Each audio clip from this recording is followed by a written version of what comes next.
Desierto de Sonora, Nueva España, año de Nuestro Señor de 1794. La luna llena derramaba su luz plateada sobre el círculo sagrado cuando pronunciaron mi sentencia. Era la noche más fría que recordaba en estos montes de Sonora, y sin embargo, el fuego que ardía en mi pecho era más intenso que las llamas ceremoniales que danzaban ante el consejo de ancianos. Mi nombre era Ayllana, la que florece eternamente, pero esa noche comprendí que algunos nombres pueden ser borrados del viento, como las huellas en la arena después de la tormenta. 23 años había vivido bajo el cobijo de mi tribu apache, 23 años de honrar a los espíritus de la montaña, de seguir el sendero de mis antepasados, y todo se desvaneció por un acto que mi corazón no podía lamentar. Si quieres más historias como esta, suscríbete al canal y activa las notificaciones. El niño mestizo seguía vivo. Sus ojos pardos brillaban ahora bajo la protección de los misioneros del valle, lejos del odio que había germinado en el corazón de mi pueblo. Yo había elegido salvarlo cuando los guerreros decidieron que su sangre impura era una afrenta a los dioses. Mi arco se interpuso entre la lanza de Cochise y el pecho pequeño que apenas conocía el peso de 5 inviernos. «Has traicionado la sangre de tus ancestros», murmuró Nantán, el jefe del consejo, mientras las plumas sagradas de su tocado temblaban con la brisa nocturna. Sus palabras caían sobre mí como piedras arrojadas a un lago sereno, creando ondas de dolor que se extendían hasta los rincones más profundos de mi alma. No respondí. ¿Qué palabras podrían justificar haber elegido la vida por encima de la tradición? ¿Cómo explicar que en los ojos de aquel niño había visto algo que mi pueblo se negaba a reconocer? Que el color de la piel no determina el valor del espíritu. Los tambores callaron. El humo del copal se elevaba hacia las estrellas, llevando consigo mis últimas plegarias como hija de esta tierra. Tomé mi arco, el amuleto de turquesa que había pertenecido a mi abuela Itzel, y la bolsa de cuero donde guardaba las semillas sagradas que ella me había enseñado a bendecir. «Que el viento borre tu nombre de nuestras canciones», sentenció Nantán, alzando el báculo ritual que había presidido generaciones de decisiones tribales. «Que las montañas no reconozcan tu voz y que los espíritus de nuestros muertos te den la espalda en el mundo de los sueños».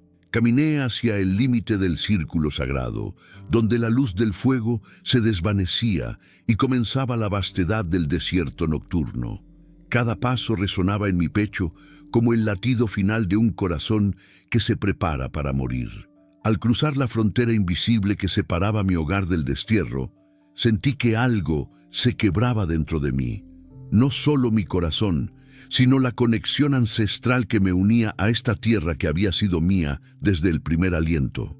El viento nocturno llevaba el aroma de la salvia y el cedro, las plantas sagradas que mi abuela me había enseñado a reconocer con los ojos cerrados. Respiré profundamente, grabando en mi memoria este último regalo de mi tierra natal, porque intuía que pasarían muchas lunas antes de que volviera a oler el perfume de casa.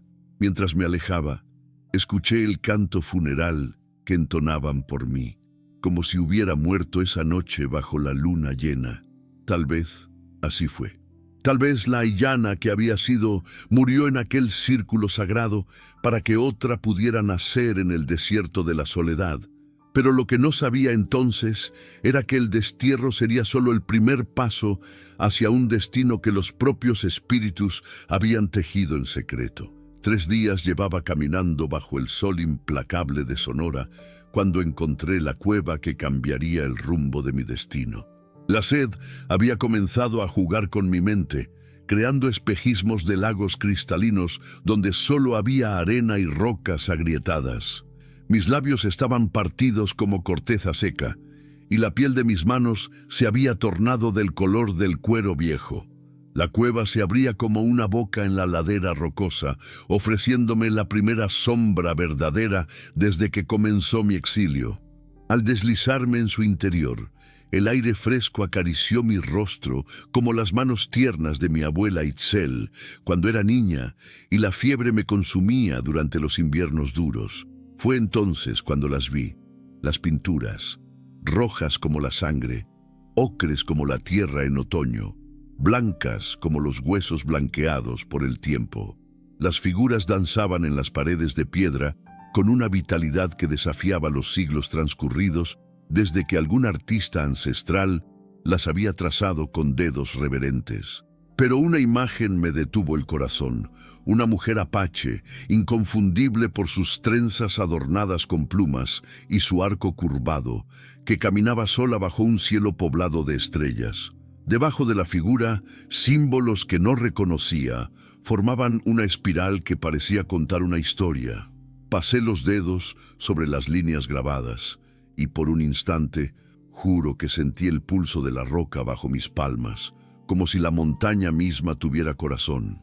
Mi abuela Itzel me había contado historias de Xochitl, la guerrera legendaria que había sido desterrada de su tribu por amar a un hombre de otra sangre. Algunos destinos, me susurraba mientras preparaba las hierbas medicinales bajo la luna menguante. Están escritos en las rocas mucho antes de que nazcamos, y las rocas, mi nieta, guardan la memoria de lo que fue y lo que será. Mientras contemplaba las pinturas, los recuerdos de mi infancia se derramaron como agua de manantial después de la sequía. Itzel, enseñándome a reconocer las plantas que curan y las que matan, sus manos arrugadas guiando las mías mientras molíamos raíces en el metate de piedra volcánica, sus ojos negros como obsidiana pulida, brillando mientras relataba las leyendas de mujeres valientes que habían desafiado el orden establecido para seguir la voz de sus corazones. La turquesa, me había dicho entregándome el amuleto que ahora colgaba de mi cuello, es la piedra del cielo. Quien la porta lleva consigo la protección de los espíritus aéreos, aquellos que ven más allá del horizonte. Lo había heredado de su abuela, quien a su vez lo había recibido de una línea de mujeres curanderas que se perdía en la niebla del tiempo. Esa noche, acurrucada en el fondo de la cueva con las pinturas vigilando mi sueño, soñé con Itzel. Venía hacia mí envuelta en humo de copal, sus trenzas plateadas brillando bajo una luna que no proyectaba sombras. En sus manos portaba una calabaza llena de semillas desconocidas. El destierro no es el final, Aiyana. Su voz resonaba como el eco de agua corriendo por cañones profundos. Es el comienzo. Las semillas que guardas en tu bolsa no son solo medicina para el cuerpo, sino para el alma del mundo. Alguien espera. ¿Ante quién espera, abuela?, pregunté en el sueño, pero ella ya se desvanecía como el humo, dejando solo el perfume de la hierba dulce y una certeza que se asentó en mi pecho como una piedra cálida. Al despertar, el amanecer tiñó las paredes de la cueva con tonos dorados, y las figuras pintadas parecían moverse suavemente, como si respiraran. La guerrera solitaria del mural me miraba con ojos que habían conocido el dolor del destierro y la esperanza del renacimiento. Llené mi calabaza en un manantial oculto que brotaba de las profundidades de la roca, regalo de los espíritus del agua, y emprendí nuevamente el camino. Pero ahora llevaba conmigo algo más que sed y soledad. Portaba la certeza de que mi exilio tenía un propósito que aún no comprendía.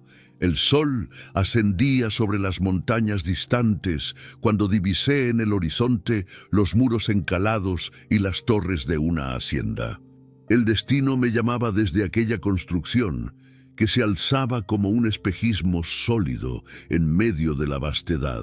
Sin saberlo, me dirigía hacia el lugar donde todo comenzaría de nuevo. La hacienda San Rafael se alzaba contra el cielo del atardecer como una fortaleza de adobe y esperanzas quebradas. Sus muros encalados brillaban con el último beso del sol, mientras las bugambilias derramaban cascadas de flores violáceas sobre los balcones de hierro forjado. Era hermosa y terrible a la vez, como las cosas que están destinadas a cambiar nuestra vida para siempre.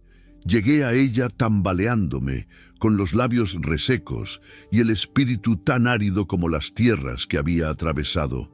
5 días de camino habían tallado surcos de fatiga en mi rostro, y la ropa de ante que llevaba estaba impregnada del polvo y la sal de mi propio sudor. El amuleto de turquesa era lo único que conservaba su brillo original, pulsando contra mi pecho como un corazón diminuto. El pozo principal de la hacienda se encontraba en el centro del patio, rodeado de macetas de barro, donde florecían geranios que perfumaban el aire con su aroma dulce y campestre. Me acerqué a él como una peregrina a un altar, dejé caer mi bolsa de cuero e intenté sacar agua, pero mis manos temblaban tanto que la cuerda se me escurrió entre los dedos. Fue entonces cuando la vi. Esperanza emergió de la penumbra de los corredores como una aparición nacida del crepúsculo. Era mestiza, de eso no cabía duda. Sus facciones mezclaban la nobleza indígena con la finura española, creando una belleza que hablaba de 2 mundos unidos en conflicto eterno. Sus ojos, grandes y oscuros como pozos de obsidiana, me estudiaron con una mezcla de compasión y cautela. «¿Estás herida?», preguntó, y su voz tenía la cadencia musical de quien ha aprendido el español como segunda lengua. Se acercó despacio, como se aproxima uno a un animal herido que puede morder o huir. No respondí inmediatamente. Las palabras se habían vuelto extrañas en mi boca después de días de hablar solo con el viento y las piedras. Ella interpretó mi silencio como debilidad y se arrodilló junto al pozo para sacar agua fresca en un cuenco de barro cocido. «Bebe despacio», me advirtió, ofreciéndome el recipiente. «El agua después de la sed puede ser tan peligrosa como la sed misma». El agua sabía a gloria. Cada gota resbalaba por mi garganta llevando consigo la promesa de la vida renovada. Cerré los ojos y por un momento me sentí de vuelta en los arroyos de mi infancia, cuando el mundo era más simple y mi nombre tenía un lugar en las canciones de mi pueblo. «Soy Esperanza», se presentó mientras yo bebía. «Administro esta hacienda para don Rodrigo Mendoza. ¿Vienes de muy lejos?» «Del lugar donde mueren los nombres», respondí sin pensar, y vi cómo sus ojos se ensombrecían con comprensión. Ella también conocía el peso del desarraigo. «Entiendo», murmuró, y en esas 2 palabras cabía un universo de historias no contadas. «¿Sabes trabajar la tierra? ¿Cuidar animales?» Asentí. Mi pueblo había sido nómada, pero había aprendido a leer los signos de la naturaleza, a comunicarme con los caballos mediante susurros y caricias, a distinguir las plantas que nutren de las que envenenan. Esperanza pareció intuir todo esto en mi gesto. «¿Puedes quedarte esta noche?», decidió después de estudiarme con esos ojos que parecían ver más allá de las apariencias.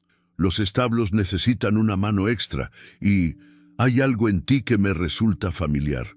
Mientras me guiaba hacia los corrales, donde el olor a heno y cuero se mezclaba con el perfume de la hierba buena que crecía silvestre entre las piedras, no pude evitar sentir que la hacienda me observaba.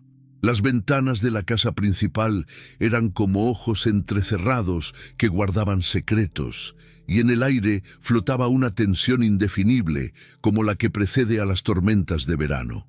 Esperanza me mostró un pequeño cuarto anexo a los establos, limpio y austero, con una cama de paja fresca y una palangana de porcelana desportillada. En la pared colgaba un crucifijo de madera tallada, pero junto a él, casi oculto por las sombras, distinguí un pequeño amuleto de jade que reconocí como zapoteca. «Mañana hablaré con don Rodrigo», me dijo antes de retirarse. «Es un hombre singular, creo que comprenderá». Esa noche, acostada en la paja que olía a lavanda y tomillo, escuché los sonidos de la hacienda acomodándose para el descanso. Conversaciones lejanas en español se filtraban desde la casa principal, mezclándose con el relinchar suave de los caballos y el murmullo del viento entre los álamos. Pero había algo más, notas de una melodía que no lograba identificar, tocada en algún instrumento de cuerda que se elevaba y descendía como un lamento hermoso. Por la ventana pequeña de mi cuarto podía ver una porción del cielo estrellado.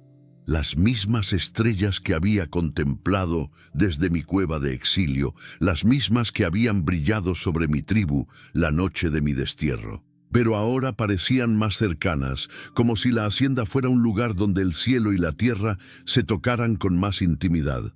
Cerré los ojos y por primera vez en muchos días dormí sin soñar con el consejo de ancianos y las llamas acusadoras. En su lugar, mis sueños estuvieron poblados de corredores secretos y voces susurrantes que hablaban en lenguas que mi corazón reconocía sin que mi mente las comprendiera. Al amanecer, despertaría para descubrir que la hacienda San Rafael guardaba misterios que cambiarían no solo mi destino, sino mi comprensión del mundo y de mí misma. Los días en la hacienda San Rafael transcurrían con la cadencia de un río sereno, pero bajo esa aparente tranquilidad corrían corrientes profundas que apenas comenzaba a percibir. Don Rodrigo Mendoza había aceptado mi presencia con una facilidad que me sorprendió, limitándose a estudiarme con unos ojos grises que parecían conocer historias que yo misma había olvidado. «Que se quede», había dicho simplemente después de observarme trabajar con los caballos durante una mañana. Los animales no mienten. Si ellos confían en ella, yo también. Era un hombre de mediana edad, con el cabello plateado peinado hacia atrás y manos que hablaban de quien había conocido tanto el trabajo de la pluma como el de la tierra. Vestía con sobriedad elegante, pero en sus ojos habitaba una melancolía que reconocí porque también vivía en los míos, la tristeza de quien guarda secretos que pesan más que las piedras. Su hijo Miguel era todo lo contrario, joven, impetuoso, con el fuego de la rebeldía ardiendo en cada gesto. Sus ojos eran del color de la miel oscura y cuando me miraba, cosa que hacía con frecuencia perturbadora, parecía estar descifrado un enigma que lo fascinaba y lo inquietaba a partes iguales. «¿De dónde vienes realmente?», me preguntó una tarde mientras yo cepillaba a Esperanza, la yegua Valla que había tomado su nombre de la administradora. Estábamos solos en el establo, con la luz dorada del atardecer filtrándose entre las tablas de madera. «Del desierto», respondí sin alzar la vista. La yegua resoplaba suavemente bajo mis caricias y su pelaje brillaba como seda bajo mis manos. «Esa no es una respuesta», insistió él, acercándose hasta que pude percibir el aroma de su piel. Jabón de Castilla mezclado con algo más masculino y perturbador. «El desierto no crea mujeres como tú». «¿Mujeres como yo?», pregunté, y esta vez sí levanté la mirada. Sus ojos se encontraron con los míos, y en ese instante algo se encendió entre nosotros, una chispa que reconocí como peligrosa. «Mujeres que hablan con los caballos en idiomas que no existen», murmuró, «que conocen plantas que no crecen en estas tierras, que cargan amuletos de turquesa como si fueran talismanes contra el mal. Mujeres que miran las estrellas como si esperaran instrucciones de los cielos». No respondí, pero sentí que el color subía a mis mejillas. Tan evidente era mi diferencia, tan visible el exilio en mi rostro. Las noches, sin embargo, eran cuando la hacienda revelaba su verdadera naturaleza. Cuando la casa principal se sumergía en penumbras y los trabajadores se retiraban a sus cuartos, comenzaban los susurros. Conversaciones en voz baja que se filtraban desde las habitaciones del primer piso, palabras en un idioma que sonaba familiar, pero que no lograba identificar completamente. A veces eran cantos, melodías que mi alma reconocía como ancestrales, pero que mi memoria no podía ubicar. Otras noches, el aroma del copal se extendía por los corredores, mezclándose con otros inciensos que hablaban de ceremonias que no pertenecían a la tradición española.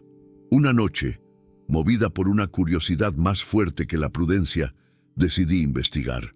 Descalza, deslizándome como sombra por los corredores de baldosas frías, seguí el aroma y los susurros hasta encontrar una puerta entreabierta que daba a una escalera descendente. El sótano. La luz de las velas creaba sombras danzantes en las paredes de piedra, y conforme descendía, los susurros se volvían más claros. Era don Rodrigo quien hablaba, pero no en español. Las palabras fluían de su boca con una familiaridad que delataba años de práctica, y por momentos, por increíbles momentos, reconocí sonidos que pertenecían a la lengua de mi pueblo. Los guardianes del conocimiento, decía una voz femenina que no era la de Esperanza. Los libros que salvamos del fuego inquisidor. Los códices que cuentan la verdadera historia. El tiempo se agota, respondía don Rodrigo. Las autoridades coloniales sospechan. Si descubren lo que hemos estado haciendo. No pude escuchar más porque una tabla crujió bajo mis pies. Los susurros cesaron abruptamente y escuché pasos que se dirigían hacia la escalera. Subí corriendo, mi corazón latiendo como tambor de guerra, y me refugié en mi cuarto con el pulso martilleando en mis sienes. Pero ya era demasiado tarde para ignorar lo evidente. La hacienda San Rafael no era lo que aparentaba ser. Bajo su fachada de respetabilidad colonial se ocultaba algo que rozaba lo herético, algo que explicaría por qué don Rodrigo me había aceptado tan fácilmente y por qué Miguel me observaba con esa mezcla de fascinación y reconocimiento. A la mañana siguiente, mientras preparaba el desayuno para los caballos, encontré sobre mi pequeña mesa de madera un regalo inesperado, un libro delgado, encuadernado en cuero suave, con páginas amarillentas que olían a tiempo y sabiduría. Estaba escrito en español, pero los márgenes estaban llenos de anotaciones en una caligrafía que me resultó inquietantemente familiar.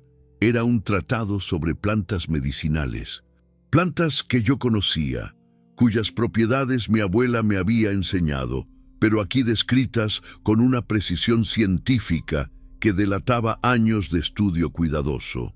En la primera página, una dedicatoria escrita con tinta color sepia. Para quien comprende que la sabiduría no tiene fronteras, R.M. Cerré el libro y lo apreté contra mi pecho. Fuera quien fuese don Rodrigo Mendoza, había comenzado a revelar sus cartas. Y yo, sin saberlo, había comenzado a jugar una partida cuyas reglas apenas empezaba a comprender. Esa noche, los susurros en los corredores me parecieron invitaciones susurradas al viento, pero todavía no estaba lista para aceptarlas. La tormenta de arena llegó con la furia de los espíritus enfurecidos, convirtiendo el día en noche y el aire en un mar de polvo que se colaba por cada rendija de la hacienda. Era el tipo de tormenta que mi pueblo temía y respetaba, porque sabíamos que traía consigo mensajes de los antiguos que solo los corazones preparados podían descifrar. Todos nos refugiamos en el interior de la casa principal, patrones y trabajadores unidos por primera vez bajo el mismo techo.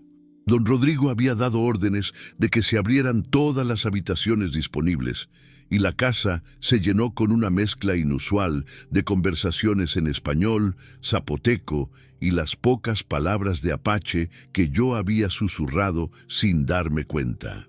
Miguel se acercó a donde yo permanecía de pie junto a una ventana, observando cómo el viento fustigaba los álamos del patio hasta doblarlos como juncos. La proximidad de su cuerpo me alteraba de una manera que me resultaba desconocida y perturbadora. ¿Has visto tormentas como esta antes?, preguntó, su voz apenas audible sobre el rugido del viento. Mi abuela decía que eran las lágrimas de la tierra, respondí, sin apartar la mirada del caos exterior, que lloraba por todos los secretos que los hombres enterraban en su seno. Tu abuela era sabia, murmuró él, y sentí que me estudiaba con esa intensidad que había llegado a conocer tan bien. Mi padre también habla de secretos enterrados. Dice que esta tierra está llena de historias que esperan ser desenterradas. En ese momento, un golpe de viento especialmente fuerte sacudió la casa entera, y escuchamos el sonido de algo pesado cayendo en el sótano. Don Rodrigo, que había estado conversando con Esperanza junto al hogar, palideció visiblemente. «Iré a revisar», dijo, dirigiéndose hacia la puerta que daba a la escalera descendente. «Yo voy contigo», se ofreció Miguel, pero su padre negó con un gesto brusco. «Quédate aquí. Vigila que todos estén bien». Algo en el tono de don Rodrigo despertó mi curiosidad. Esperé unos minutos, hasta que las conversaciones en la sala me proporcionaron suficiente cobertura sonora, y me escabullí hacia la escalera del sótano. Mis pies descalzos no produjeron sonido alguno sobre las baldosas frías. La puerta del sótano estaba entreabierta, y una luz dorada se derramaba desde el interior. Descendí despacio, pegada a la pared de piedra, hasta que pude asomar la cabeza y contemplar un espectáculo que cambió para siempre mi comprensión del mundo. El sótano se extendía mucho más de lo que había imaginado, dividido en múltiples habitaciones conectadas por arcos de cantera. Pero no era el tamaño lo que me dejó sin aliento, sino su contenido.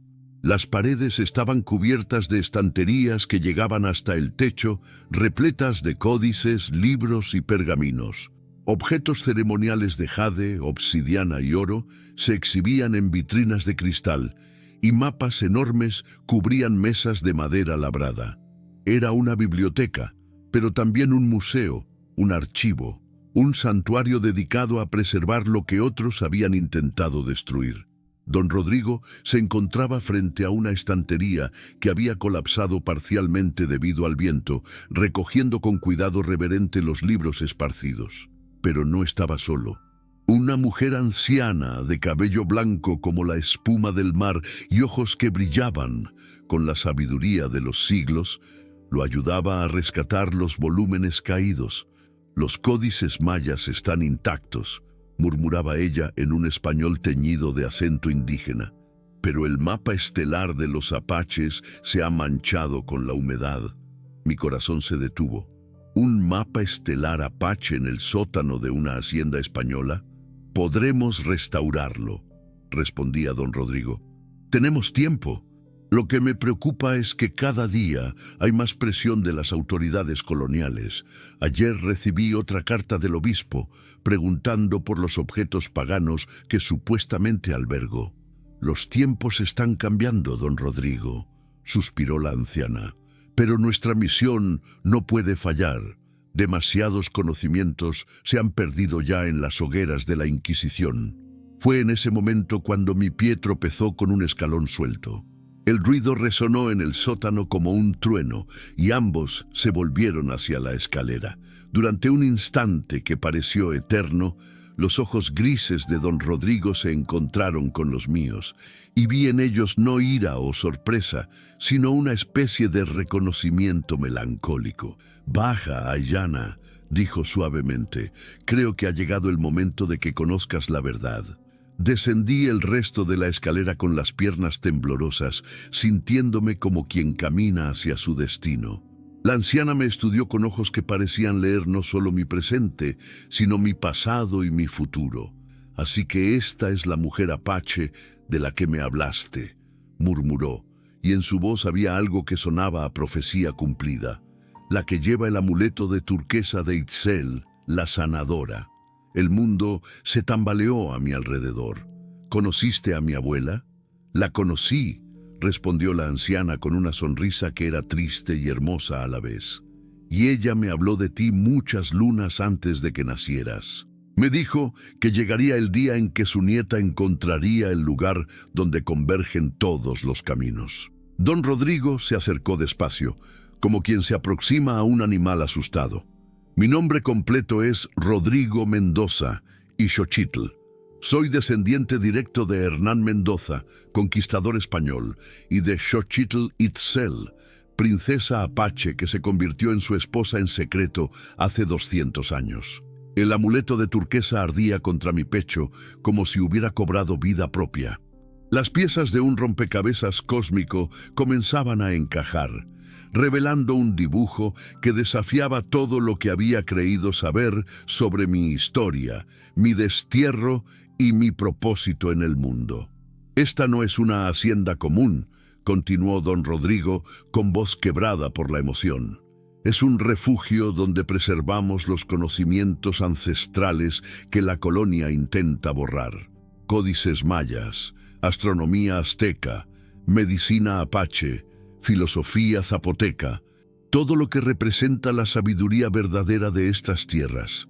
Miré a mi alrededor con ojos nuevos y súbitamente comprendí que cada objeto, cada pergamino, cada símbolo tallado en piedra contaba la historia silenciada de mi pueblo y de todos los pueblos originarios. Aquí, en el corazón de una hacienda española, latía el pulso rebelde de América entera. «¿Por qué?», logré susurrar. «¿Por qué conservas todo esto?». Don Rodrigo cerró los ojos y cuando los abrió brillaban con lágrimas no derramadas. «Porque la sangre apache que corre por mis venas me lo ordena. Porque mi ancestro Hernán se arrepintió de la destrucción que había causado y dedicó el resto de su vida a preservar lo que pudo. Y porque estaba esperándote». «¿Esperándome?». «Itzel me dijo que alguien vendría», intervino la anciana. «Alguien que pudiera leer los códices, que entendiera los mapas estelares, que sirviera de puente entre el mundo que se desvanece y el mundo que está naciendo. Alguien con el conocimiento de los antiguos y el coraje de los nuevos tiempos». La tormenta rugía sobre nuestras cabezas, pero dentro del sótano reinaba una quietud sagrada. Sentí que estaba parada en el epicentro de mi destino, en el lugar exacto donde había estado caminando sin saberlo desde la noche de mi destierro. El amuleto de turquesa pulsaba contra mi pecho como un corazón diminuto, y por primera vez, desde que abandoné mi tribu, sentí que el exilio no había sido una maldición, sino el primer paso de un viaje hacia algo más grande que yo misma. Las siguientes semanas en la Hacienda San Rafael transcurrieron como un despertar gradual del alma. Cada amanecer traía nuevas revelaciones que transformaban mi comprensión del mundo y de mi lugar en él. Don Rodrigo me había concedido acceso completo al sanctum del sótano, y yo devoraba los conocimientos ancestrales con el hambre de quien ha ayunado durante años. Los códices hablaban en idiomas que mi corazón reconocía antes que mi mente. Los mapas estelares trazaban constelaciones que había contemplado desde la infancia, pero ahora comprendía que no eran solo puntos de luz, sino guías para navegantes espirituales. Los tratados de medicina describían plantas que mi abuela Itzel había utilizado, pero con una precisión científica que demostraba siglos de observación cuidadosa. Miguel me encontraba allí cada tarde, cuando el trabajo en los establos había terminado y las sombras se alargaban sobre los patios de la hacienda. Al principio se mantenía a distancia prudente, pero gradualmente fue acercándose hasta que su presencia se volvió tan natural como el aroma del copal que impregnaba los aires de aquel lugar sagrado. «¿Qué has descubierto hoy?», preguntaba, y su voz tenía la curiosidad genuina de quien busca conocimiento, no solo conversación. «Tu historia», respondí una tarde, alzando un pergamino que había estado estudiando durante horas. «La historia real de tu familia». El documento era un árbol genealógico, trazado con tinta sepia y cuidado exquisito. En la parte superior, los nombres de Hernán Mendoza y Xochitl Itzel se entrelazaban con líneas doradas, y de ellos descendía una serie de nombres que atravesaban 2 siglos hasta llegar a Miguel. «Mira», le dije, señalando las anotaciones marginales escritas en una caligrafía delicada.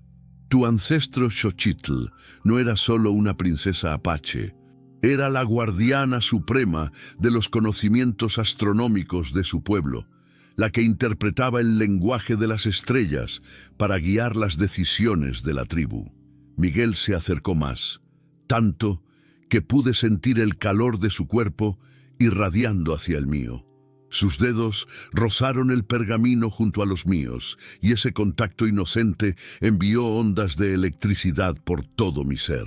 ¿Y Hernán?, preguntó, aunque su voz sonaba distante, como si estuviera luchando contra las mismas sensaciones que me perturbaban a mí. Hernán llegó como conquistador, continué, intentando mantener mi voz firme. Pero cuando conoció a Xochitl, algo cambió en él. Según estos documentos, ella lo convenció de que la verdadera conquista no era la del territorio, sino la del conocimiento. Le mostró que los pueblos indígenas poseían sabiduría que Europa había perdido hacía siglos. Pasé la página y revelé un mapa dibujado con tinta roja y azul. Juntos crearon esta hacienda como refugio para los tesoros culturales que otros españoles destruían. Cada códice que salvaron, cada ceremonial que preservaron, cada tradición que mantuvieron viva, fue un acto de rebelión silenciosa contra el imperio. «Sangre rebelde», murmuró Miguel, y cuando levanté la mirada, vi que me observaba con una intensidad que me hizo temblar. Mi padre siempre dijo que la rebeldía era hereditaria en nuestra familia. «No es rebeldía», susurré, perdiendo la batalla contra la atracción que crecía entre nosotros como planta sedenta en temporada de lluvias. Es amor, amor por la verdad, por la belleza, por todo lo que vale la pena preservar en este mundo. Sus ojos descendieron a mis labios, y el aire entre nosotros se espesó como miel tibia. ¿Y qué más vale la pena preservar, Ayllana? Antes de que pudiera responder, el sonido de pasos en la escalera nos separó como si hubiéramos sido sorprendidos en pecado. Don Rodrigo descendía acompañado de la anciana que había conocido la noche de la tormenta, y en sus rostros había una gravedad que presagiaba noticias importantes. «Miguel», dijo don Rodrigo, «necesito que subas a la casa. Esperanza ha preparado habitaciones para algunos huéspedes que llegarán esta noche». «¿Huéspedes?», preguntó Miguel, aunque no se movió de mi lado. «Refugiados», corrigió la anciana con voz sombría. «Una familia zapoteca que huía de los inquisidores. Los encontraron a 3 días de aquí. No sobrevivieron al interrogatorio». El silencio que siguió fue denso como la sangre. Miguel cerró los puños hasta que sus nudillos se pusieron blancos, y yo sentí que la felicidad de los últimos días se quebraba como cristal fino contra el suelo de piedra.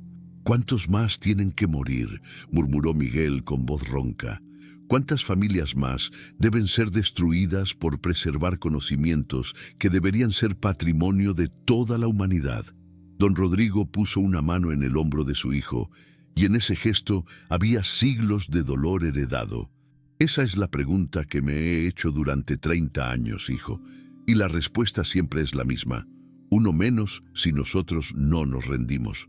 Esa noche, mientras los nuevos refugiados se acomodaban en las habitaciones secretas de la hacienda, Miguel vino a buscarme a mi cuarto en los establos. La luna llena bañaba el patio con luz plateada, y su rostro era una máscara de sombras y emociones contenidas. «Camina conmigo», pidió, y su voz tenía la calidad quebradiza de quien lucha contra sentimientos demasiado grandes para su pecho. Paseamos en silencio entre los corrales, donde los caballos dormitaban de pie, con las colas espantando moscas nocturnas. El aroma de la hierbabuena se mezclaba con el perfume de las flores de naranjo, creando una sinfonía olfativa que hablaba de vida y renovación en medio de tanta muerte. «A veces siento que llevo el peso de 2 siglos en los hombros», confesó finalmente, deteniéndose junto al pozo donde nos habíamos conocido. «La sangre de Hernán me grita que luche contra la injusticia, pero la sangre de Xochitl me susurra que preserve la paz». «¿Y qué te grita tu propia sangre?», pregunté, acercándome hasta que nuestros brazos se rozaron. Se volvió hacia mí con una sonrisa triste que me partió el corazón. «Mi propia sangre me dice que te ame, aunque sea el momento más inadecuado del mundo para el amor». Sus palabras cayeron entre nosotros como piedras preciosas arrojadas a un lago en calma, creando ondas concéntricas que transformaron el aire mismo que respirábamos. Cuando alzó la mano para tocar mi rostro, su caricia fue tan tierna que cerré los ojos y me permití por un instante imaginar un mundo donde el amor no fuera un lujo peligroso. «Miguel», susurré, pero él puso un dedo sobre mis labios. «Lo sé», murmuró. «Sé que viene de dos mundos diferentes, que mi piel es más clara y la tuya más oscura, que yo hablo español y tú piensas en apache, pero cuando te miro no veo diferencias. Veo a la mujer que puede leer las estrellas como si fueran palabras escritas en el cielo». Me besó entonces, suave y desesperadamente, como quien bebe agua después de días en el desierto. Su boca sabía a vino y a promesas no pronunciadas, y en ese beso cabía todo lo que no podíamos decirnos con palabras. Cuando nos separamos, ambos temblábamos como hojas en la tormenta. La realidad nos rodeaba con su peso implacable. Él era el hijo del patrón español, yo una apache desterrada. Él tenía un futuro trazado por la tradición familiar, yo apenas tenía presente. Él pertenecía a un mundo de privilegios coloniales, yo a uno de resistencia silenciosa. Pero en ese momento, bajo la luna llena que había presenciado el encuentro de nuestros antepasados, ninguna de esas diferencias importaba. Solo existíamos nosotros, unidos por algo más fuerte que la historia, más poderoso que las convenciones sociales, más verdadero que cualquier decreto real o ley eclesiástica. Nos amábamos, y eso, en un mundo que se empeñaba en dividirnos, era tanto un milagro como una condena. Los días que siguieron a nuestra confesión de amor transcurrieron envueltos en una dicha clandestina que se filtraba por cada momento robado entre las obligaciones cotidianas. Miguel y yo habíamos aprendido el lenguaje secreto de los amantes, miradas que duraban un segundo más de lo apropiado, roces aparentemente casuales al pasarnos documentos en el sótano, conversaciones que decían todo mediante lo no dicho. Pero fue al séptimo día cuando descubrí algo que cambiaría no solo nuestro destino personal, sino el rumbo de la resistencia silenciosa que se gestaba en la Hacienda San Rafael. Estaba estudiando un códice maya particularmente complejo, con Miguel sentado a mi lado, traduciéndome las anotaciones en latín que algún monje ilustrado había agregado en los márgenes, cuando mis dedos detectaron algo extraño en el pergamino. Había una sección donde la tinta parecía más fresca, como si hubiera sido aplicada sobre otra capa más antigua. «Miguel, acerca la vela», pedí, mientras pasaba suavemente un paño húmedo sobre la superficie sospechosa. Lo que apareció cuando la tinta superficial se diluyó nos dejó sin aliento. Bajo el texto maya revelado anteriormente, había un mapa estelar de extraordinaria complejidad, trazado con pigmentos que brillaban suavemente bajo la luz de la llama. No era un mapa cualquiera, era una carta celeste que indicaba la posición exacta de constelaciones específicas en momentos precisos del año, pero con anotaciones que sugerían algo mucho más significativo que simple astronomía. «¿Puedes leer estos símbolos?», preguntó Miguel, señalando una serie de glifos que bordeaban el mapa. Estudié los caracteres con el corazón acelerado. Algunos eran aztecas, otros mayas, pero intercalados entre ellos, reconocí símbolos apaches que mi abuela me había enseñado durante las noches de luna nueva, cuando me revelaba los secretos más profundos de nuestro pueblo. «Es un mapa del tesoro», susurré, apenas capaz de creer lo que estaba descifrando. «Pero no un tesoro de oro o plata. Es la ubicación de los códices supremos». «Los códices supremos. Mi abuela me habló de ellos», expliqué, mientras las piezas del rompecabezas se acomodaban en mi mente como estrellas alineándose para formar una constelación. «Son los textos originales donde los primeros sabios de América registraron los conocimientos fundamentales, la cura para todas las enfermedades conocidas, los secretos de la longevidad, las técnicas de agricultura que pueden alimentar a poblaciones enteras, los rituales de sanación espiritual que pueden transformar el corazón humano. Miguel se acercó más, tanto que pude sentir su respiración entrecortada contra mi mejilla. ¿Dónde están? Tracé con el dedo las líneas del mapa, siguiendo las constelaciones hasta un punto donde convergían múltiples referencias astronómicas. Aquí, dije, señalando una ubicación que, según mis cálculos, se encontraba a menos de 2 días de cabalgata hacia el norte, en una cueva sagrada protegida por guardianes que han mantenido el secreto durante generaciones. En ese momento, don Rodrigo apareció en la escalera del sótano, pero no venía solo. Lo acompañaban 3 hombres vestidos con los hábitos franciscanos, aunque algo en su manera de moverse me sugería que no eran monjes comunes. Sus ojos tenían la dureza del acero, y uno de ellos portaba una espada bajo los pliegues de su túnica. «Miguel, Ayllana», dijo don Rodrigo con voz tensa, «tenemos visitantes». El que parecía ser el líder de los supuestos franciscanos se adelantó con una sonrisa que no llegaba a sus ojos. «Soy Fray Antonio de Mendoza, enviado especial del Santo Oficio. Hemos recibido informes de que esta hacienda alberga materiales heréticos y refugia a individuos sospechosos de prácticas paganas». El corazón me martilleaba en el pecho, pero logré mantener la calma exterior que había aprendido durante mis años de entrenamiento guerrero.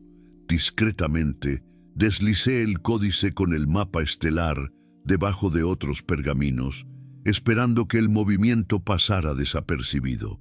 «Esta es una hacienda cristiana», respondió don Rodrigo con dignidad. «Aquí solo encontrarán trabajadores honestos y libros de contabilidad». «¿Y ella?», preguntó Fray Antonio, señalándome con un gesto despectivo.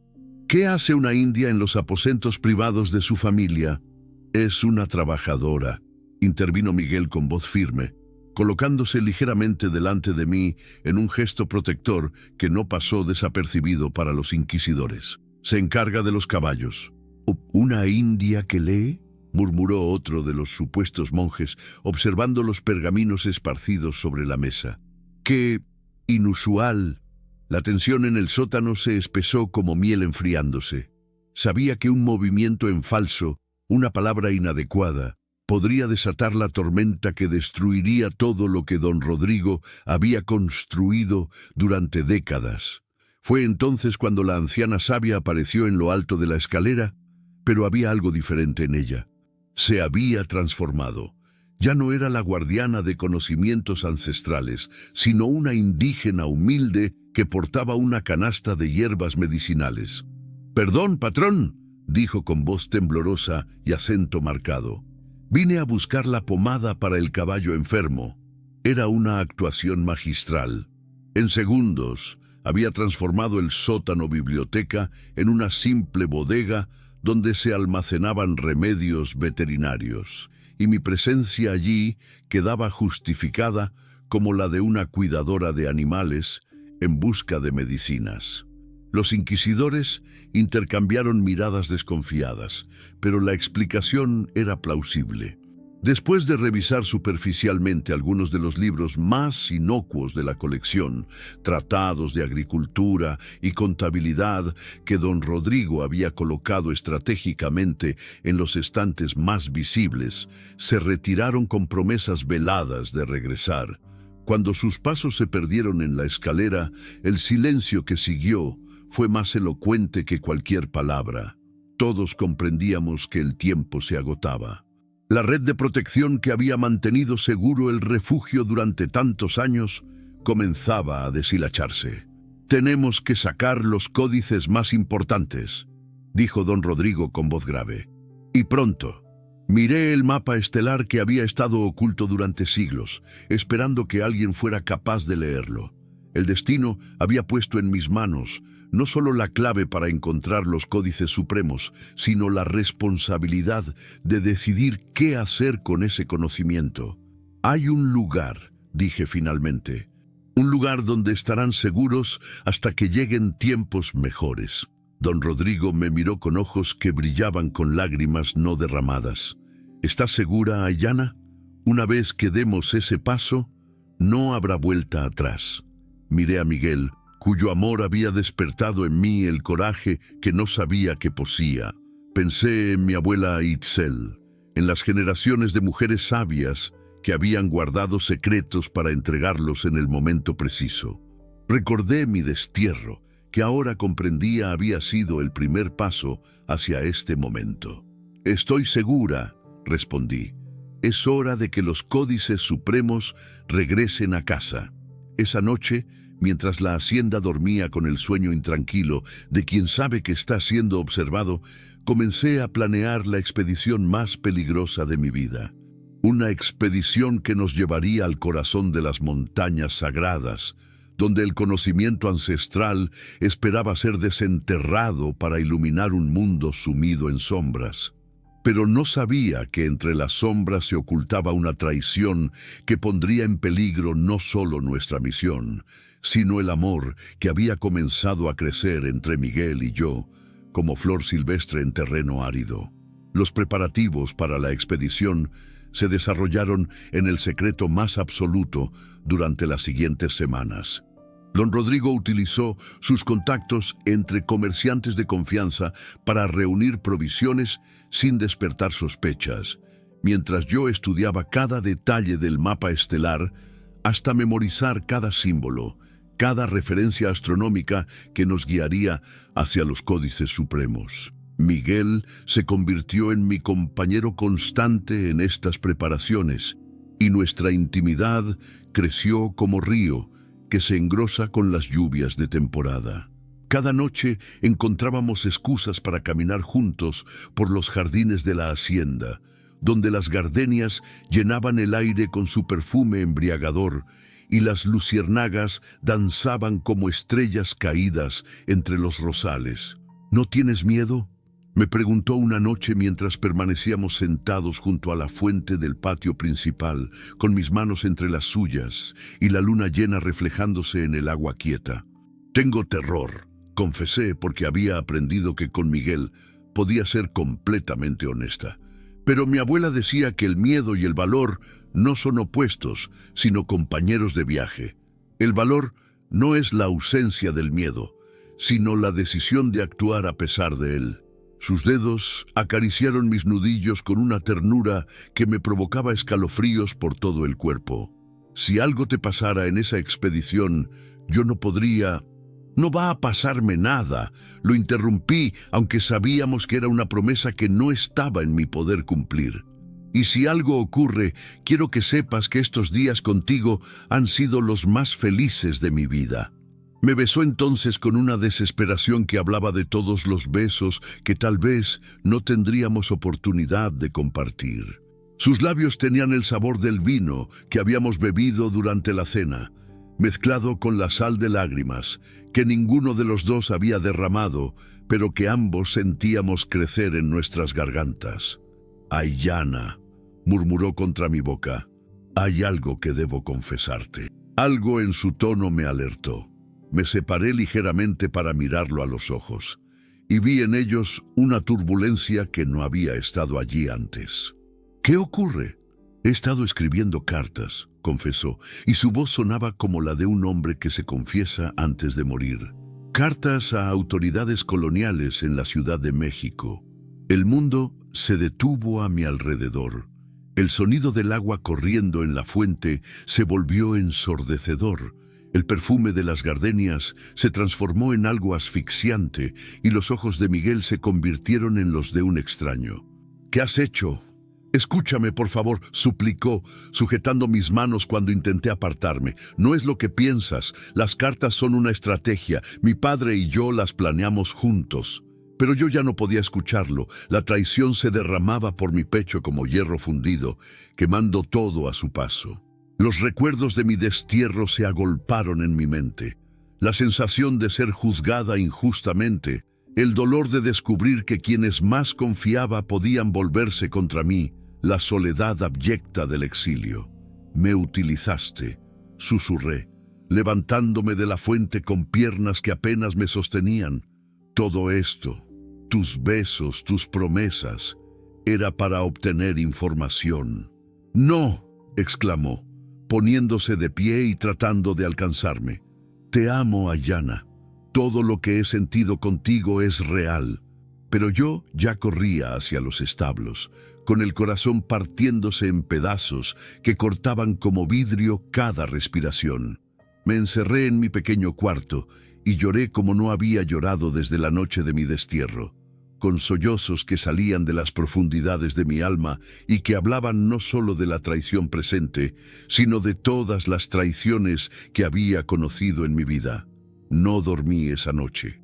Permanecí acurrucada en mi cama, abrazando el amuleto de turquesa como si fuera lo único real en un mundo que se había vuelto falso otra vez. Al amanecer, decidí que partiría inmediatamente hacia las montañas sagradas, sola si era necesario. Pero cuando salí de mi cuarto, encontré a Esperanza, esperándome junto a los corrales. Su rostro mostraba la gravedad de quien porta noticias que cambiarán el curso de los acontecimientos. «Ayanna», dijo suavemente, «necesitas saber la verdad sobre las cartas de Miguel». «No quiero escuchar más mentiras», repliqué, ensillando mi yegua favorita con movimientos bruscos que delataban mi estado emocional. «No son mentiras», insistió Esperanza. «Miguel ha estado escribiendo a las autoridades coloniales, sí, pero no como informante. Ha estado filtrando información falsa, desviando su atención hacia otras regiones, protegiendo a las familias que huyen de la Inquisición». Me detuve con las manos sobre la silla de montar. ¿Qué? Cada carta que envía contiene pistas erróneas, testimonios inventados que envían a los inquisidores a buscar heréticos en lugares donde no los hay. Lleva meses haciendo esto, arriesgando su propia vida para proteger la red de refugiados. El mundo volvió a tambalearse, pero esta vez en dirección opuesta. La vergüenza se derramó por mi pecho, ardiente y punzante, mientras comprendía la magnitud de mi error. Entonces comencé, pero las palabras se me atoraron en la garganta. «Juzgaste mal», completó Esperanza con gentileza, «como todos hacemos cuando el miedo nubla nuestro entendimiento. Pero no es tarde para enmendarlo». En ese momento apareció Miguel, con ojeras que hablaban de una noche sin sueño y vestimenta que indicaba que había estado preparándose para un viaje largo. En sus manos portaba una bolsa de cuero y provisiones para el camino. «Vine a despedirme», dijo con voz ronca. «Sé que ya no confías en mí, y lo comprendo, pero no podía dejarte ir sola a las montañas». Nos miramos a través del corral, separados por apenas unos metros, pero también por el abismo de la desconfianza y el malentendido. En sus ojos vi el mismo dolor que yo llevaba en el pecho, la misma sensación de pérdida que me había estado carcomiendo durante la noche.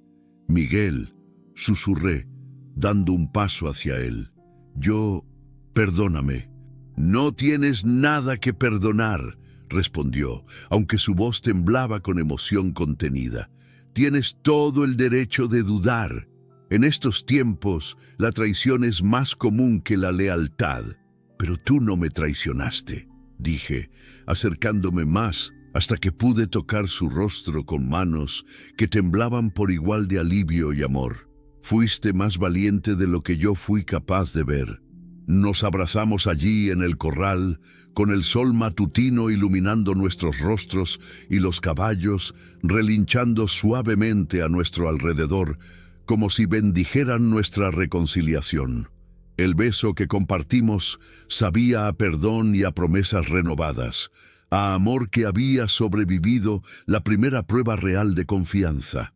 «Partiremos juntos», murmuré contra sus labios, «hacia las montañas sagradas, hacia los códices supremos, hacia el destino que nos espera».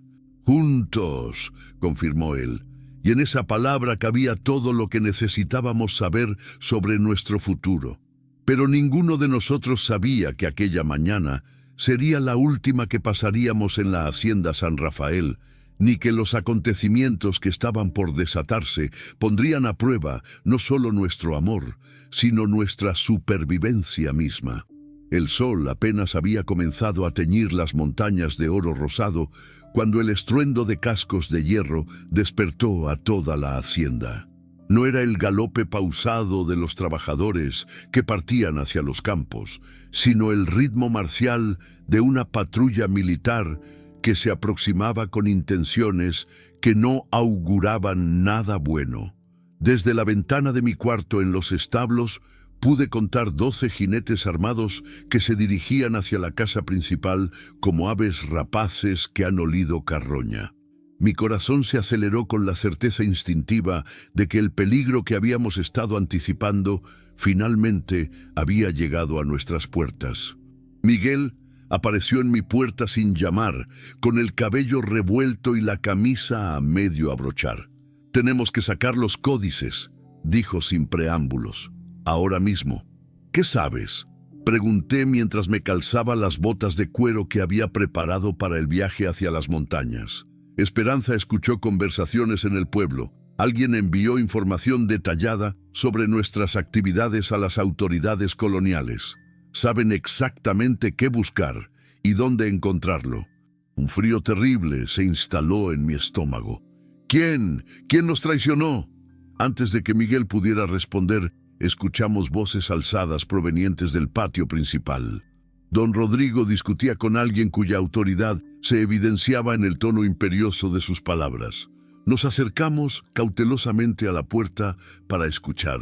Información fidedigna de que esta propiedad alberga materiales prohibidos por el Santo Oficio. Decía una voz que reconocí inmediatamente. Fray Antonio de Mendoza, el supuesto franciscano que había visitado la hacienda semanas antes. «Esta es una inspección legal», respondía don Rodrigo con la dignidad que lo caracterizaba. «Pero también es mi hogar, y exijo respeto para mi familia y mis trabajadores. El respeto se gana con la obediencia a las leyes de Dios y del Rey», replicó Fray Antonio. «Y según nuestras fuentes, usted ha estado desobedeciendo ambas». Miguel y yo intercambiamos miradas cargadas de comprensión mutual. Teníamos minutos, tal vez menos, antes de que los soldados llegaran al sótano. La colección de códices que había tomado décadas reunir estaba a punto de ser destruida, y con ella siglos de conocimiento ancestral se convertirían en cenizas. «Ve al sótano», le dije a Miguel. «Salva lo que puedas. Yo crearé una distracción». «No voy a dejarte sola», protestó, pero yo ya me dirigía hacia la puerta. «No discutas conmigo ahora», repliqué con la autoridad que había aprendido durante mis años de guerrera apache. «Hay cosas más importantes que nuestro amor en juego». Salí al patio con la cabeza en alto y la actitud desafiante de quien no tiene nada que ocultar. Los soldados me miraron con la mezcla de desprecio y deseo que los hombres de armas solían reservar para las mujeres indígenas, pero mantuve mi expresión serena mientras me acercaba al pozo donde habíamos compartido nuestro primer encuentro. «¿Esta es la India de la que hablaba nuestro informante?», preguntó uno de los soldados, dirigiéndose a Fray Antonio. Mi sangre se heló. ¿Informante? Alguien había estado observando nuestros movimientos, reportando nuestras actividades. ¿Pero quién? ¿Y durante cuánto tiempo? Fue entonces cuando vi salir de detrás de los soldados a una figura que reconocí con horror. Joaquín, el joven mestizo que trabajaba en los campos y que había mostrado especial interés en nuestras reuniones nocturnas en el sótano. Sus ojos evitaron los míos, pero en su postura pude leer la culpabilidad de quien ha vendido su alma por unas monedas de plata. «Sí, Fray Antonio», murmuró Joaquín con voz bárel y audible. «Ella es quien lee los códices paganos. Y el hijo del patrón, él también participa en sus rituales heréticos». La traición cortó mi corazón como cuchilla afilada, pero no por la perfirtla de Joaquín, que al fin y al cabo era comprensible en un mundo donde la supervivencia dependía de la lealtad al poder, sino por la comprensión súbita de que Miguel y yo habíamos sido ingenuos. Nuestro amor clandestino había sido observado, documentado, convertido en evidencia que ahora se usaría para destruir todo lo que don Rodrigo había construido. En ese momento crucial, mientras los soldados se dirigían hacia la casa principal, solo pude pensar en una cosa: darle a Miguel el tiempo necesario para salvar los códices más importantes. Me dirigí deliberadamente hacia el corral de los caballos más temperamentales y abrí las puertas de par en par. El caos resultante fue hermoso y terrible. 12 caballos salvajes se dispersaron por el patio, relinchando y cocedando, sembrando el pánico entre los soldados que luchaban por controlar sus propias monturas asustadas. En medio de la confusión, vi a Miguel salir corriendo del sótano con una bolsa de cuero que contenía los códices más valiosos. Pero nuestras miradas se cruzaron por un instante eterno, y en sus ojos leí la misma certeza que latía en mi corazón. Esta sería la última vez que nos veríamos en la hacienda San Rafael. Los gritos de los soldados, el relinchar de los caballos, las órdenes de Fray Antonio se mezclaron en una sinfonía de destrucción que marcaba el fin de nuestro paraíso secreto. Y mientras corría hacia las montañas con los conocimientos ancestrales protegidos contra mi pecho, supe que el verdadero viaje apenas comenzaba. 3 lunas habían pasado desde mi huida de la hacienda San Rafael, cuando los vi aparecer en el horizonte, 5 jinetes que cabalgaban con la urgencia de mensajeros divinos. Era Naalnish, mi hermano menor, convertido ya en jefe guerrero. Las plumas de águila en su cabello hablaban de batallas ganadas y responsabilidades heredadas. «Hermana», murmuró al desmontar, y en esa palabra cabían años de silencio y añoranza. «¿Por qué has venido?», pregunté, aunque mi corazón ya presentía la respuesta. «Nuestra gente muere. Una plaga devora a niños y ancianos. Solo tú puedes salvarlos». Miré hacia la cueva donde guardaba los códices con sus secretos de sanación. El círculo del destino se cerraba. Mi exilio me había llevado exactamente donde debía estar para salvar a quienes me rechazaron. «Regresaré», dije simplemente. Pero no como quien fue desterrada, sino como quien ha aprendido que la medicina no reconoce fronteras entre pueblos. La aldea era un fantasma de su antigua gloria. Los tipis se alzaban como lamentos bajo el sol, y el silencio pesaba más que cualquier grito de dolor. Al ver el primer enfermo, un niño de 6 años con el cuerpo ardiendo en fiebre, comprendí la magnitud de la tragedia que me esperaba. Trabajé 3 días sin descanso, preparando medicinas que combinaban la sabiduría de los códices con conocimientos que habían estado esperando siglos para ser utilizados. Al 4.º día, el niño abrió los ojos y sonrió débilmente. La vida había regresado a su mirada, pero la verdadera sorpresa llegó al 5.º día, cuando divisé jinetes familiares acercándose a la aldea. Miguel cabalgaba al frente, seguido por don Rodrigo, Esperanza y familias refugiadas que buscaban la sanación que yo había prometido sin distinción de sangre o credo. El reencuentro fue un momento eterno, condensado en una mirada. Miguel desmontó despacio, como quien teme que el espejismo se desvanezca, y caminó hacia mí con los ojos brillando de amor y lágrimas contenidas. «¿Cómo me encontraste?», susurré cuando estuvo lo suficientemente cerca para tocarme. «Tu corazón llamó al mío», respondió con la sencillez de las grandes verdades. Y don Rodrigo conocía el camino hacia las montañas sagradas. Fue entonces cuando el anciano se acercó con una bolsa de cuero que reconocí inmediatamente. Era la que contenía los códices más secretos, aquellos que Miguel había salvado durante la redada en la hacienda. «Tengo algo que mostrarte», dijo don Rodrigo con voz temblorosa. «Algo que cambiará todo lo que creemos saber». Abrió la bolsa y extrajo un pergamino que nunca había visto. Antiguo, amarillento, con sellos de lacre que hablaban de siglos guardando secretos. Al desplegarlo, mis ojos se ensancharon con asombro. Era un tratado médico escrito en múltiples idiomas: náhuatl, maya, apache y latín. Describía no solo las curas que yo había estado utilizando, sino el origen mismo de las enfermedades que azotaban a los pueblos indígenas. Habían sido introducidas deliberadamente por conquistadores que buscaban debilitar la resistencia nativa. Los códices no solo contienen curas, murmuró don Rodrigo, contienen la prueba de un genocidio planificado y las medicinas para detenerlo.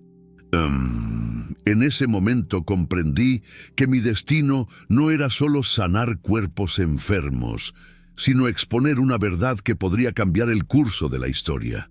Los conocimientos ancestrales no eran solo sabiduría del pasado, eran las armas del futuro para proteger a todos los pueblos originarios de América. Pero también comprendí algo más profundo, que el amor entre Miguel y yo había sido solo el primer paso hacia una revolución que transformaría no solo nuestras vidas, sino el destino de dos mundos que estaban aprendiendo a ser uno. Bajo la conjunción de 3 lunas llenas, evento que ocurre una vez cada siglo, se celebró la ceremonia que uniría para siempre dos mundos que habían estado en guerra desde la llegada de los conquistadores. La aldea apache se había transformado en un encuentro de culturas. Tipis compartían espacio con tiendas españolas, fogones indígenas con braseros coloniales, tambores ancestrales con guitarras andaluzas.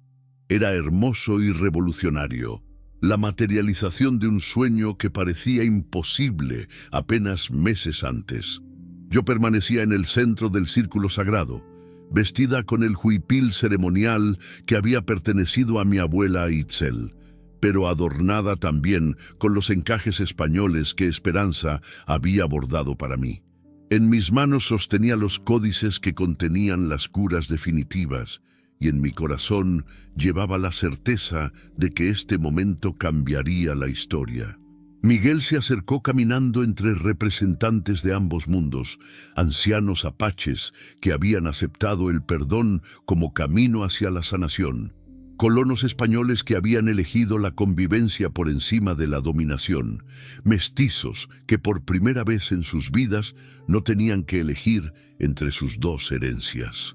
La ceremonia fue dirigida por el chamán más anciano de la tribu, pero también participó un sacerdote franciscano que don Rodrigo había conocido, un hombre iluminado que comprendía que Dios hablaba en todas las lenguas y habitaba en todos los corazones sinceros. Cuando Miguel y yo unimos nuestras manos bajo las 3 lunas, no solo sellamos nuestro amor, sellamos una alianza que se extendería por generaciones.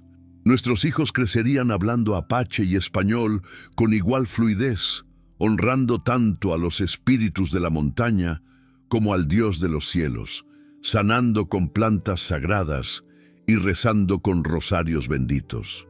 ¿Prometes usar estos conocimientos para sanar a todos los pueblos, sin distinción de sangre o creencia?, preguntó el chamán en la lengua antigua. «Lo prometo», respondí, y mi voz resonó en el silencio sagrado como campana de cristal. ¿Prometes proteger estos códices hasta que llegue el tiempo en que la humanidad esté lista para recibir toda su sabiduría?, continuó el sacerdote en latín. «Lo prometo», respondió Miguel, apretando mis manos con fuerza que hablaba de compromiso eterno. Las 3 lunas brillaron sobre nosotros como bendición celestial, y en ese momento supe que habíamos plantado las semillas de un futuro donde el amor sería más fuerte que el odio, donde la sabiduría triunfaría sobre la ignorancia, donde la unión vencería a la división. Pero lo más hermoso de todo fue comprender que nuestra historia, mi destierro, nuestro encuentro, la preservación de los códices, había sido solo el prólogo de una historia mucho mayor que estaba comenzando a escribirse. 5 años después, la Hacienda San Rafael había renacido como el centro de sanación de las 3 culturas, un lugar donde indígenas, españoles y mestizos acudían en busca de curas que combinaban lo mejor de todos los mundos. Yo dirigía una escuela de medicina que enseñaba tanto el uso de plantas sagradas como las técnicas quirúrgicas más avanzadas de Europa. Miguel, nombrado primer gobernador mestizo de la región por decreto real, había establecido leyes revolucionarias que protegían tanto a colonos como a pueblos originarios. Nuestra casa se alzaba donde antes estuvo el sótano secreto, y nuestros dos hijos, Xochitl e Itzel, jugaban en jardines donde florecían plantas medicinales de 3 continentes.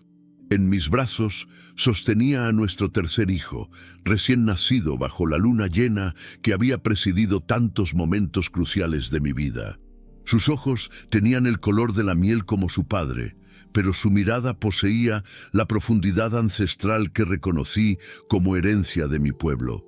¿En qué piensas?, preguntó Miguel, acercándose para contemplar el amanecer que doraba las montañas de Sonora. En mi abuela Itzel, respondí, meciendo suavemente al bebé. En como me dijo una vez que algunos destinos están escritos en las rocas mucho antes de que nazcamos. ¿Y crees que nuestro destino estaba escrito? Sonreí, recordando la noche de mi destierro, cuando pensé que mi vida había terminado. Creo que el destino nos dio las rocas, pero nosotros elegimos qué construir con ellas. El sol se alzaba sobre las montañas, iluminando un mundo que había aprendido que la diversidad era fortaleza, que el amor podía vencer siglos de odio, que la sabiduría antigua podía sanar heridas modernas. Los códices sagrados reposaban ahora en una biblioteca pública donde cualquiera podía estudiarlos, y sus secretos se extendían por toda América como semillas llevadas por el viento. Mi destierro me había llevado al amor. El amor me había guiado hacia la sabiduría, y la sabiduría había creado un puente entre mundos que antes parecían irreconciliables.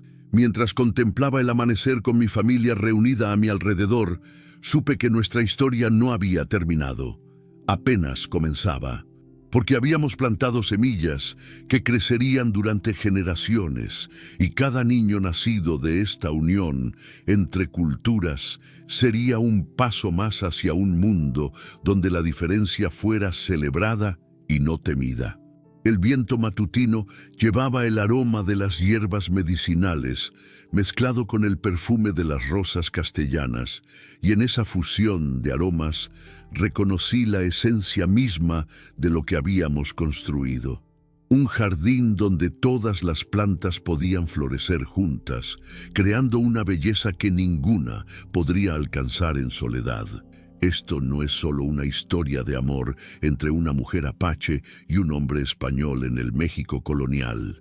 Es un recordatorio de que incluso en los tiempos más oscuros, cuando el mundo parecía dividido por odios irreconciliables, el amor encontraba la manera de tender puentes entre corazones que se creían enemigos, y que a veces, lo que parece una maldición, como mi destierro, es en realidad el primer paso hacia una bendición que transformará no solo nuestra vida, sino el mundo que habitamos. Fin.